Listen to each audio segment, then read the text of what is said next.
Hey guys, Sensei George here. You're watching What Would Ninjas Do. Today, I'm bringing you to my training. Today I have with me my personal instructor, Sensei Robert Stevens. And we're going to be going over wrist escapes.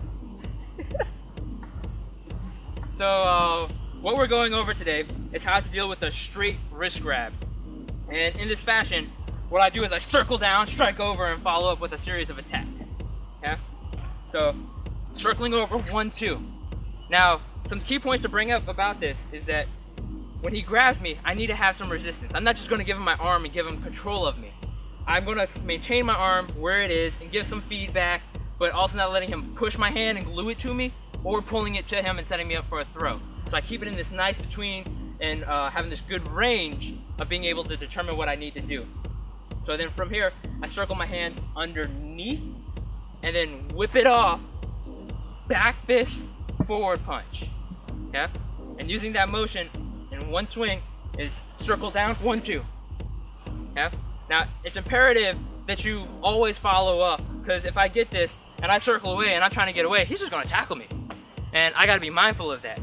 And Brendan, you can walk around a little bit and capture this motion, because our feet are important as well. I'm not just sitting here and trying to do this, because this is arm jutsu, it's not tai jutsu.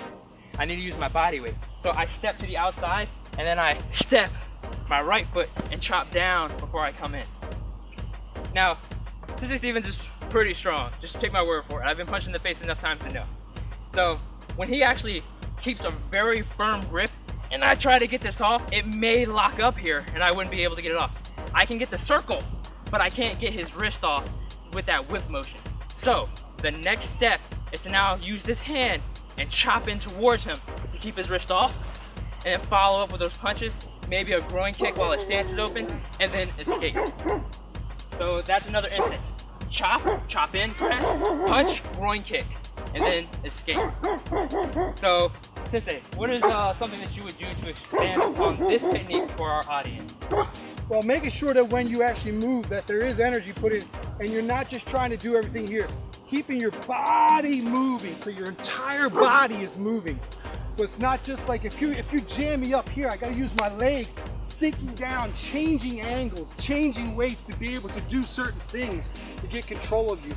So really moving your body, even if I was to go to other directions, just moving my body really gives me, so if you're real strong with that and I can't move your arm, just moving my body, changing the angle is gonna give me a big advantage. So like you said before, not just working with your arm, my arm's staying here, it's moving with my body.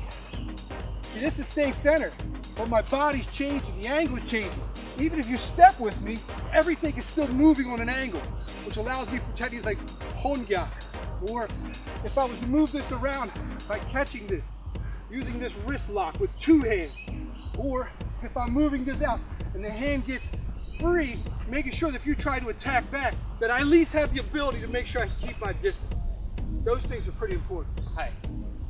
So one of the things that I want you guys to keep in mind about this is that no one's just going to come up and grab your wrist and wait for anything. The reason that we're doing these wrist grabs is to train for real-world responses. So Sensei, some of the things that come to mind for this are that if someone would have grabbed my wrist, they're generally trying to pull me in for either a punch or set up for a throw, same motion, is that now I'm SOL, you know. I have to be able to move and adapt and get his hands off me. If he's grabbing me, it's because he wanted to. And this doesn't just stop as unarmed combat, it's also for knives. Because now if he pulled his knife out and I'm trying to get away, but he grabs my wrist, all he has to do is pull me in, and I'm dealing with a whole bunch of holes in my body. Or assuming, saying one thing, let's say I see you trying to reach for a weapon. If I see you trying to reach for a weapon, I may try to come in there to try to stop that. Yeah. So that's important as well. So if, for say, I did have my knife and I'm getting ready to draw it, he grabs it.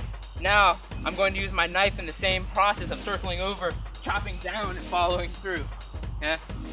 So, these techniques don't end at the dojo. They can be applied in a number of different instances in which you should be prepared for.